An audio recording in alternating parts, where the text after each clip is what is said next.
যদি আমি আপনাকে জিজ্ঞেস করি যে এই সংসারে সবথেকে মাহাত্ম্যপূর্ণ বস্তু কি, তাহলে আপনি বলবেন জল।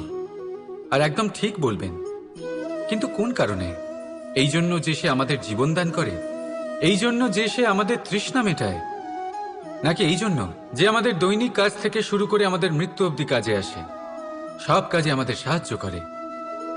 না, এর পেছনে একটা কারণ হলো জলের প্রকৃতি। ভেবে দেখুন, সমুদ্রের এই জল সূর্যের তাপ সহ্য করে বাষ্পীভূত হয়, তারপর উপরে গিয়ে মেঘে পরিণত হয়, তারপর সেই মেঘ রূপে প্রবাহিত হয়ে কোনো পর্বতের সাথে ধাক্কা খেয়ে বর্ষা হয়ে এই পৃথিবীতে বর্ষিত হয়। আর এই পৃথিবীর ধূলিকণা এর মাটিকে নিজের মধ্যে ধারণ করে। মানুষের দ্বারা, অন্য প্রাণীর দ্বারা যে ময়লা ছড়িয়ে পড়েছে তাকে নিজের মধ্যে ধারণ করে, আর তারপর ফের অগ্রসর হয়ে পড়ে সমুদ্রের দিকে, সমুদ্রে মিশে যায়। কিন্তু তবুও আবার বাষ্পীভূত হওয়ার সময় সেই ময়লাকে সে সেখানেই ফেলে যায়, সেই ময়লাকে নিজের সাথে নিয়ে যায় না। ব্যাস, এটাই জলের প্রকৃতি, যা তাকে মহান করে তোলে। আপনিও আপনার জীবনে আপনার কর্ম করুন, মহান কর্ম করুন, ভালোভাবে করুন, কিন্তু সেই কর্মের সাথে যে অহংকার আসে সেটা নিজের মধ্যে প্রবেশ করতে দেবেন না। তার থেকে ওপরে উঠুন। আপনি নিজেকে জলের মতো হালকা অনুভব করবেন। রাধা রাধা। প্রেম আর চাওয়া একই মনে হয়, তাই না? কিন্তু আসলে এরা আলাদা। এদের মধ্যে অনেক তফাৎ আছে। দেখতে গেলে প্রেম আর চাওয়া কখনোই এক হতে পারে না। এবার যদি আপনাকে আমি এক উদাহরণ দিই, যদি আপনি এই ফুলকে চান, তাহলে আপনি এটাকে তার ডাল থেকে ছিঁড়ে আপনার কাছে রেখে দেবেন। কিন্তু যদি আপনি একে ভালোবাসেন, তাহলে আপনি প্রতিদিন এসে এটার শিকড়ে জল দেবেন, যাতে সে আরও প্রস্ফুটিত হয়। শুধু এটাই তফাৎ চাওয়া আর প্রেমের মধ্যে। চাওয়া স্বার্থ হয়ে ওঠে, যেখানে প্রেম প্রেম পরমার্থ হয়ে ওঠে। তাই কাউকে না চেয়ে ভালোবাসুন, জীবন ধন্য হয়ে উঠবে। রাধা রাধা। দুঃখ এমন এক অনুভূতি যেটা আমরা চাই বা না চাই, আমাদের জীবনে এটা অবশ্যই আসবে। আমাদের মনকে বিব্রত করে তুলবে, আমাদের মনকে বিচলিত করে তুলবে। কখনো ভেবে দেখেছেন এই দুঃখ আমাদের জীবনে কেন আসে, কিভাবে আসে? যদি আপনি মন দিয়ে চিন্তা করেন, তাহলে আপনি বুঝতে পারবেন যে এই দুঃখের অনুভূতি পরিস্থিতির থেকে বেশি মানসিকতার থেকে বেশি আশেপাশের লোকজনের সাথে জড়িয়ে। কারণ আশেপাশের লোকজনেরাই আপনার জন্য পরিস্থিতি তৈরি করেন, যা ভালোও হতে পারে আবার খারাপও। আপনার আশেপাশের লোকজনেরাই আপনার মানসিকতাকে প্রভাবিত করে, হয় তাকে ভালো করে অথবা খারাপ করে। আমাদের জীবনের অর্ধেক দুঃখ এই কারণে যে আমরা তাদের উপরে আশা রাখি যাদের উপরে কোনো আশা রাখা উচিত নয়, আর অর্ধেক দুঃখ এই কারণে যে আমরা তাদের উপরে সন্দেহ করি যাদের ওপর সেটা করা উচিত নয়। তাৎপর্য এটাই যে মানুষকে চেনার চেষ্টা করতে থাকুন। যেদিন আপনি এটা বুঝে যাবেন যে কে সুজন আর কে দুর্জন, সেই দিন এই দুঃখ আপনার জীবন থেকে দূরে কোথাও চলে যাবে। রাধা রাধা। ভাগ্য, সময় ও কর্ম। দেখতে গেলে আমরা সবাই এই তিনটি শব্দের সাথে খুব ভালোভাবে পরিচিত। হয়তো আমাদের জীবনে আমরা এই তিনটি শব্দের প্রয়োগ অবশ্যই করে থাকি। দেখতে গেলে এই বিষয়ে প্রত্যেক ব্যক্তির দৃষ্টিভঙ্গি আলাদা। কেউ বলে সময়ই হলো সেই মাধ্যম যা ভাগ্য বানায়, কেউ বলে ভাগ্যই হলো সেই যা সময়কে বদলে দেয়, কেউ বলে ভাগ্য এবং কর্ম এই দুই একই দাঁড়িপাল্লার দুই দিক। যদি আপনাকে সত্যিটা বোঝাই, তাহলে ঠিক এইভাবে বোঝাবো। মনুষ্য জন্ম লাভ করা, মানুষ রূপে জন্মগ্রহণ করা, এটি ভাগ্যের হাতে থাকে। মৃত্যুকে প্রাপ্তি করা সময়ের হাতে থাকে। এই দুটি আমাদের হাতে নেই। কিন্তু মৃত্যুর পরেও চিরকালের জন্য অমর হয়ে থাকা, লোকের হৃদয়ে বসবাস করা, এটি অবশ্যই আমাদের হাতে আছে। আর এ আমরা অর্জন করতে পারি শুধুমাত্র আমাদের কর্মের দ্বারা। অর্থাৎ কর্মই হলো সব কিছুর আধার। তাহলে এর থেকে কখনো বিচলিত হবেন না। শ্রেষ্ঠ কাজটা করতে থাকুন আর আমার সাথে ভালোবেসে বলুন, রাধা রাধা। প্রসন্নতা, এই প্রসন্নতা এমন কোন অনুভূতি নয় যা সৃষ্টিতে শুরু থেকেই ছিল। প্রসন্নতা হলো এমন এক অনুভূতি যা আপনাকে নিজের কর্মের দ্বারা অর্জন করতে হয়। আর যত অন্যকে দেবেন ততই তা অঙ্কুরিত হবে। অর্থাৎ যতটা প্রসন্নতা অন্যকে দিতে পারবেন ততটাই প্রসন্নতা নিজে চলে আপনার কাছে আসবে। এবার আপনি বলবেন, এ তো অত্যন্ত কঠিন কাজ, এ কিভাবে সম্ভব হবে? সবাইকে প্রসন্ন রাখা তো স্বয়ং মহাদেবেরও সাধ্য নয়। আমরা তো হলাম সাধারণ মানুষ, এ কিভাবে হতে পারে?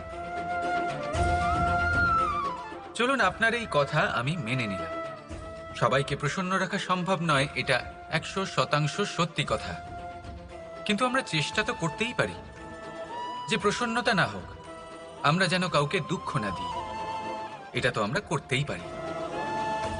যত এই দুঃখ দূর হবে ততটাই সুখ ছড়িয়ে পড়বে, আর যত এই সুখ ছড়িয়ে পড়বে ততই বাড়বে এই প্রসন্নতা। তাহলে আসুন এই প্রসন্নতার সাথেই বলুন, রাধা রাধা। ক্ষমা, 2 অক্ষরের এই শব্দ বলতে, শুনতে, লিখতে গেলে কত সোজা মনে হয়, কিন্তু একে কার্যকরী করা ততটাই কঠিন। সত্যি কথা বলতে কি, এটা শক্তিশালীদের কাজ, দুর্বলের নয়। ক্ষমা চাইবার জন্য আপনাকে আপনার দম্ভ ত্যাগ করে বিনম্রতার ধরাতলে আসতেই হবে।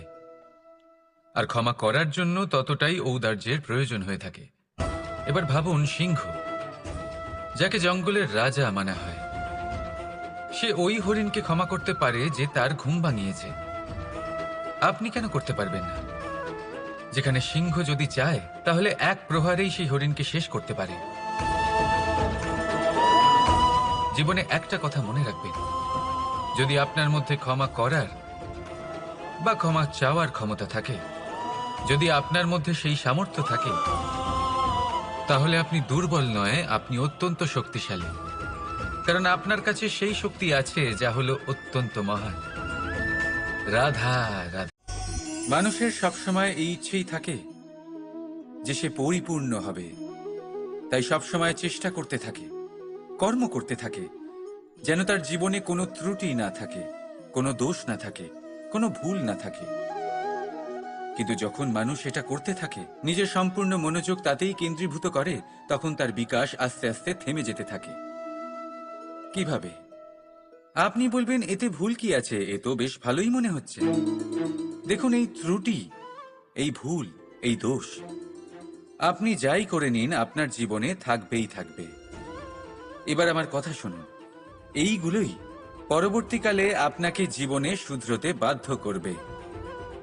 এক নির্দিষ্ট মাপকাঠি নিয়ে জীবনে এগোনো ঠিক মনে হতেই পারে, কিন্তু তা শুধুমাত্র যন্ত্রের জন্ম দেয়, না মানবিকতাকে, না মানুষকে।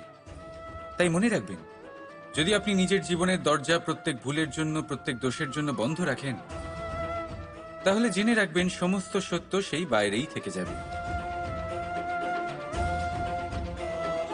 এই ভুল, এই দোষ, এই ত্রুটি হলো সেই যা আপনাকে জীবনের বিষয়ে, প্রয়াসের বিষয়, কর্মের সত্যির বিষয় জানতে সাহায্য করবে।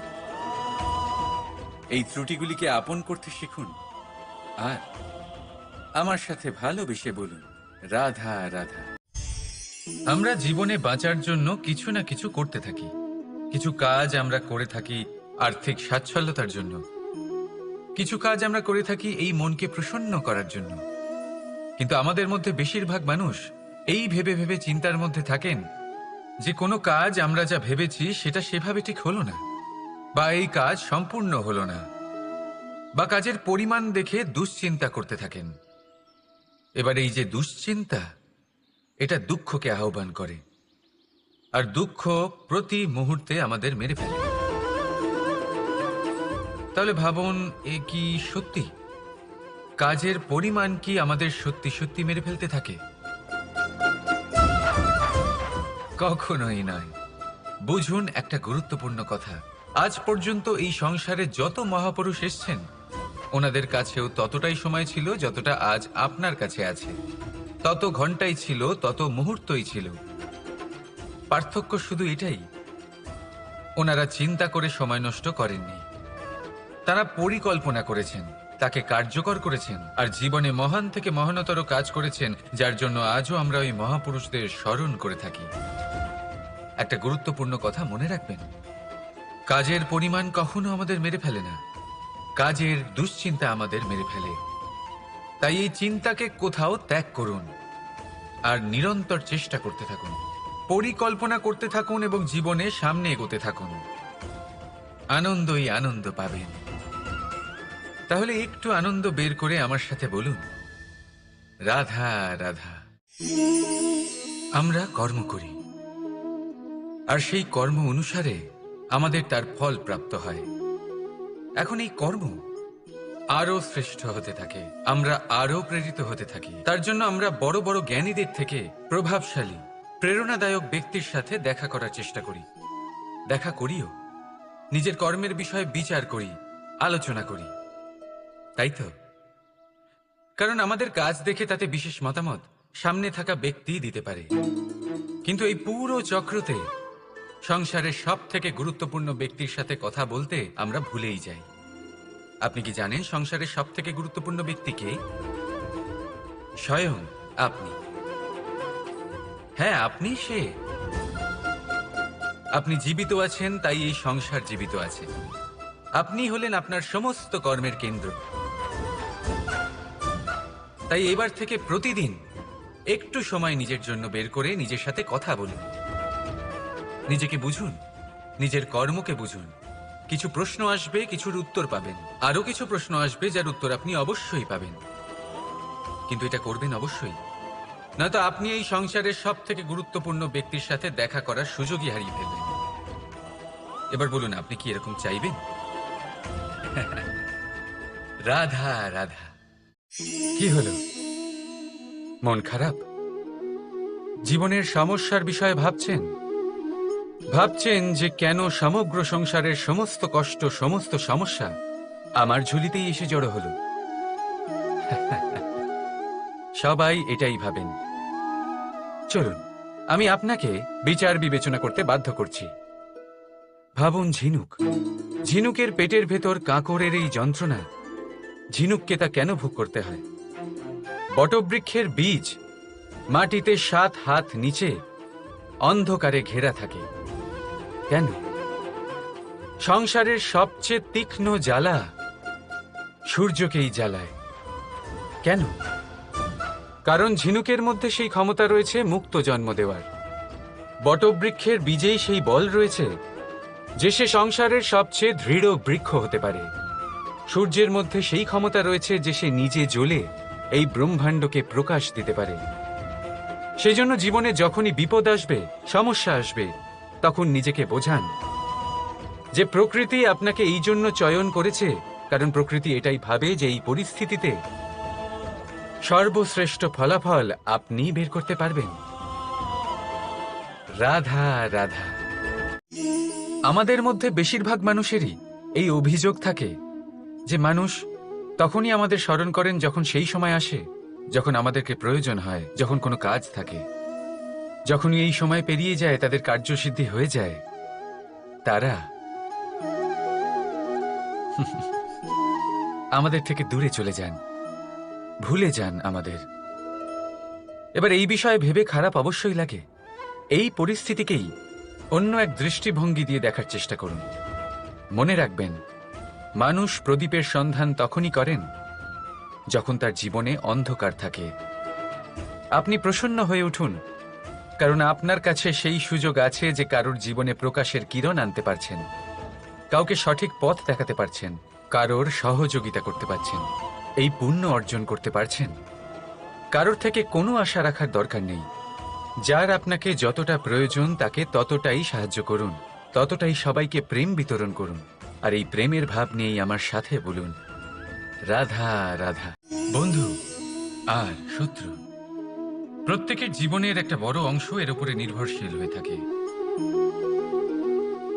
আপনার জীবনে সফলতা আর অসফলতাও এর উপরে নির্ভরশীল।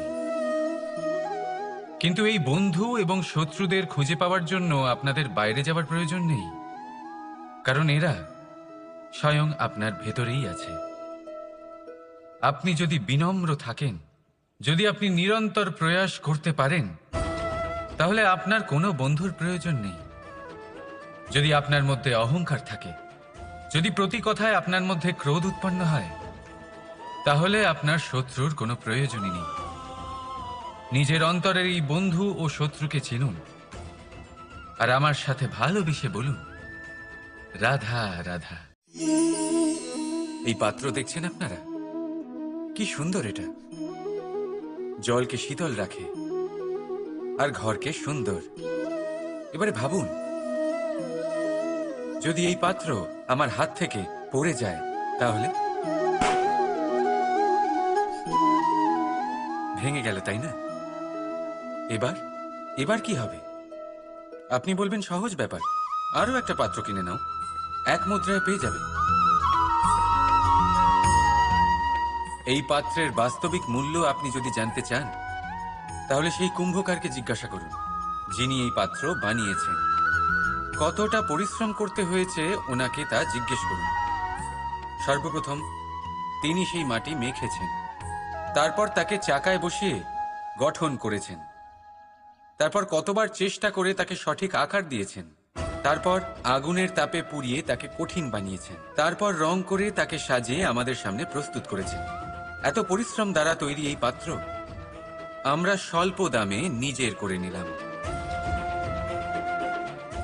এটাই হয় পরিবারের সাথেও। অনেক সময় মানুষ আবেগের বশে, স্বার্থের কারণে এই পরিবারকে ভেঙে ফেলে। কখনো ভেবেছেন সেই মাতা পিতার বিষয়, যারা সেই পরিবারকে গড়ে তুলেছেন, তাকে আগলে রেখেছেন, পালন পোষণ করেছেন? কখনো ভেবেছেন সেই বিষয়ে? ভবিষ্যতে যদি কখনো এরকম কোনো চিন্তাধারা মাথায় আসে, এমন কোনো ভাবনা আসে যার কারণে আপনি পরিবারকে ভাঙতে চলেছেন, নিজেকে আটকে নিন। নিজেকে মনে করান সেই মাতা পিতার বিষয়ে, ওনাদের পরিশ্রমের বিষয়, ওনাদের ধৈর্যের বিষয়, তাদের প্রেমের বিষয়। আপনার আশা, আবেগ, আপনার স্বার্থসিদ্ধি, এই সব কিছু তার সামনে খুবই ছোট মনে হবে। রাধা রাধা। প্রতীক্ষা, প্রয়াস, এই দুই জীবনের অভিন্ন অঙ্গ। দেখতে গেলে আমরা জীবনে কারোর না কারোর প্রতীক্ষা অবশ্যই করি। সে কোনো ব্যক্তি হোক বা সময় হোক বা কোনো ভাবনা, সবকিছুই হতে পারে। আর দেখতে গেলে সব সময় কেউ না কেউ কিছু প্রয়াসও করে চলেছে।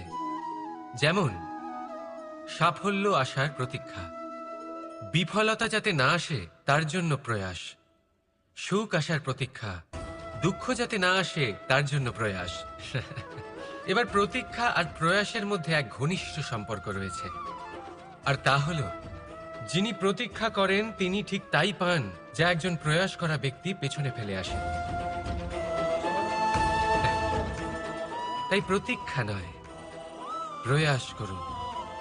এই প্রয়াসের মধ্যেই সুখের চাবিকাঠি রয়েছে। রাধা রাধা। পুস্তক, পুস্তক থেকে আমরা কি না শিখতে পারি। জ্ঞান হোক, বিজ্ঞান হোক, ইতিহাস হোক, সব শিখতে পারি। কথায় আছে, একটা ভালো পুস্তক, একটা ভালো গ্রন্থ পাওয়া তা 100 ভালো বন্ধু পাওয়ার সমান। কিন্তু যদি একটা ভালো বন্ধু পাওয়া যায়, তাহলে তা গোটা গ্রন্থাগারের সমতুল্য। সে আপনাকে কর্মের বিষয় জ্ঞান দেয়, সাফল্যের রসায়ন শিক্ষা দেয়, সে আপনাকে ইতিহাসে অমর করে রাখবে। শুধু তাই নয়, সে আপনাকে শুধু পথই দেখাবে না, সেই পথে আপনার সাথে সঙ্গী হয়ে চলবে সে।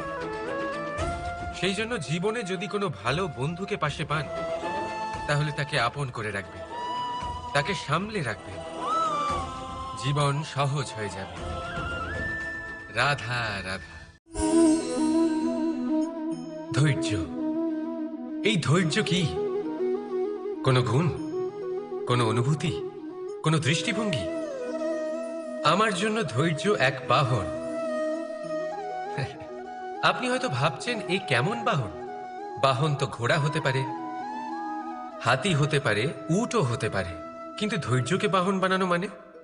চলুন আপনাকে একটা কথা বোঝাই।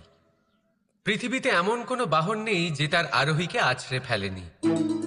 সেটা উট হোক বা হাতি হোক বা ঘোড়া হোক, চলতে চলতে কখনো নড়বড় করেই বসে। তারপর সেই আরোহী পড়ে কারোর পায়, তারপর পড়ে তার নিজের নজরে। কিন্তু ধৈর্যরূপী বাহন কখনো কাউকে ফেলে না, কখনো না। না সেই আরোহী কারোর পায়ে পড়ে, আর না তো নিজের নজরে। কারণ ধৈর্য আপনাকে বিবেক প্রদান করে, বিবেক আপনাকে পরিকল্পনায় সাহায্য করে, আর পরিকল্পনা প্রদান করে আপনাকে শক্তি, আপনার লক্ষ্যের দিকে অগ্রসর হওয়ার। বুঝলেন? ধৈর্যকে সঙ্গে রাখুন, নিজেকে আরো ধৈর্যশীল করে তুলুন। এই ধৈর্যের সাহায্যে আরোহণ করে দেখুন কিভাবে এই বাহন আপনাকে আপনার গন্তব্যে পৌঁছে দেবে। রাধা রাধা। বর্ষা ঋতু শুরু হলেই পাখিদের মধ্যে চাঞ্চল্য বেড়ে যায়। আর সেটা হবে নাই বা কেন? বাসা ভেঙে যায়, বৃক্ষ ভেঙে পড়ে, প্রত্যেক পাখি তার থাকার জন্য একটা নতুন জায়গার, একটা ছায়ার, একটা ছাদের খোঁজে থাকে। শুধু একটা পাখি এসব কিছুই করে না। না তো তার এসব সমস্যা নিয়ে কোনো চিন্তা থাকে, না কোনো দরকার পড়ে। আর সেই পাখি হলো বাজ। সেই সব সমস্ত ছোটখাটো সমস্যার থেকে অনেক দূরে ওপরে উড়ে বেড়ায়, মেঘের থেকেও অনেক উঁচুতে। তাই এই সব ছোটখাটো সমস্যা যা আপনার জীবনে এসে থাকে, এই সব নিজের চারপাশকে ঘিরতে দেবেন না। নিজের চিন্তা ভাবনাকে অনেক উঁচুতে রাখুন। আপনার সমস্ত সমস্যা নিজে থেকেই নিচে চলে আসবে। রাধা রাধা। মানুষের স্বভাব হলো যে সে সবসময় নিজে বলতে চায়, কারুর কথা শুনতে চায় না। কিন্তু তার এই স্বভাব তাকে এক বিশাল বড় জ্ঞানের থেকে দূরে সরিয়ে রাখে, সামনের মানুষের ব্যক্তিত্বের জ্ঞানের থেকে দূরে। তাই যদি আপনি কাউকে চিনতে চান, কাউকে বুঝতে চান, তাকে থামাবেন না, শুধু বলতে দিন। কারণ একজন ব্যক্তির ব্যক্তিত্ব লুকিয়ে থাকে তার কথার মধ্যে, আর তার আসল পরিচয় লুকিয়ে থাকে তার শব্দের পেছনে। বলতে দিন, আস্তে আস্তে আপনি সব বুঝতে পারবেন। এটাই তফাৎ হলো একজন সাধারণ মানব আর একজন মহামানবের মধ্যে।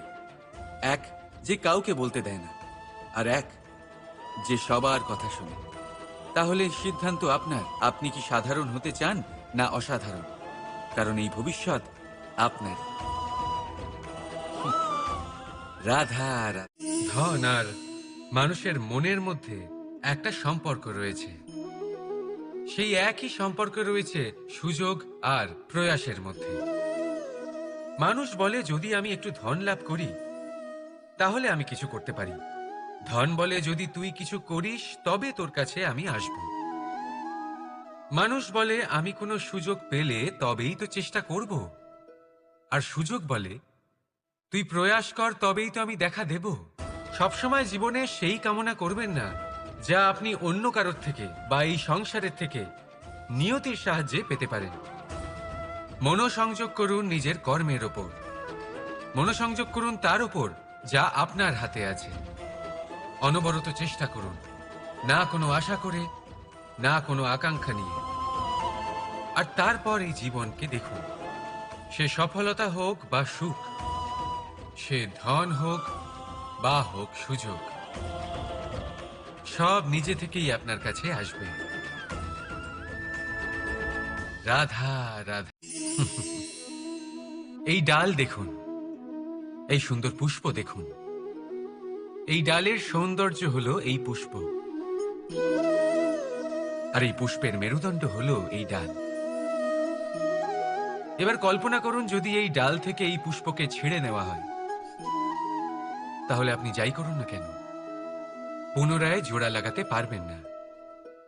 এবার যদি এটা আমাদের জীবনে হয়, আমাদের মানুষের, আমরা যদি কিছু পাই তাহলে সেটা সুরক্ষিত রাখি, আর যদি সেটা হারিয়ে ফেলি তাহলে দুঃখে জর্জরিত হই। এবার ফিরে আসি প্রকৃতির কথায়। দেখা যাক প্রকৃতি আমাদের কি শেখায়। এবার যদি এই পুষ্প এই ডালটা থেকে ছিঁড়ে যায়, আর যদি এই ডাল সবল থাকে, তাহলে কিছুদিন পরেই এই ডালে আবার নতুন ফুল ফুটবে। এবার এটা আমাদের জীবনেও ঘটবে, নিশ্চয়ই ঘটবে। সেটাই প্রকৃতি। সেই জন্য জীবনে আপনি যা হারিয়েছেন সেটার বিষয় না ভেবে, যা ফেলে এসেছেন তার বিষয় না চিন্তা করে, ভবিষ্যতে যা আপনি যত্ন করে রাখতে পারবেন, সাবধানে রাখতে পারবেন, সেগুলির প্রতি একাগ্র হন। বিশ্বাস করুন, এই মনরূপী ডালের ওপর সুখের ফুল সব সময় ফুটবে। রাধা রাধা। আপনি এটা দেখতে পাচ্ছেন? আপনি নিশ্চয়ই ভাবছেন এটা জট কি করে বাঁধলো। তার কারণ এই হলো, আমি এই সুতো ঠিক করে গুছিয়ে রাখতে পারিনি। এটার দুটো দিক একসাথে জড়িয়ে গেছে, আস্তে আস্তে পুরোটা জড়িয়ে গেল, আর তারপর দেখুন এমন একটা জট পেকে আছে যে আমি কিছুতেই বুঝতে পারছি না এটাকে খুলবো কিভাবে। তাই মনে রাখবেন, যদি কোনো লম্বা সুতোকে ঠিক করে গুছিয়ে না রাখেন তাহলে সেটা জড়িয়ে যাবে। এইভাবেই আমাদের জীবনে আমাদের জিহ্বা, আমাদের কথা, যদি এই জিহ্বা আপনারা সামলে না রাখতে পারেন তাহলে শুধুমাত্র কষ্ট পাবেন। তাই নিজের শব্দ এর ওপরে নিয়ন্ত্রণ রাখুন, সর্বদাই ভালো হবে। আর আসুন আমার সাথে ভালোবেসে বলুন, রাধা রাধা। সমুদ্র মন্থন, আমরা সবাই জানি এ কিভাবে হয়েছিল। এই মন্থন থেকে কি কি পাওয়া গেছিল? অসংখ্য রত্ন পাওয়া গেছিল, বিষ পাওয়া গেছিল, অমৃত পাওয়া গেছিল। ঠিক সেইভাবেই আমাদের ভেতরেও একটা বিশাল সমুদ্র রয়েছে, যাকে আমরা নাম দিয়েছি মন। যদি এই মনের মন্থন করা হয় তাহলে এই মন থেকে বিষও বেরোতে পারে আর অমৃতও বেরোতে পারে। তাই মনে রাখবেন, আপনার যে এই জিহ্বা রয়েছে তা বিষও নির্গত করতে পারে, আবার অমৃত, খারাপ কিছুও করতে পারে, যদিও আপনার মনস্কামনা খারাপ নাও হয়। তাই সবসময় যখন আপনার মুখ থেকে শব্দ উচ্চারণ করবেন, এই মনের মন্থন করে তা করুন।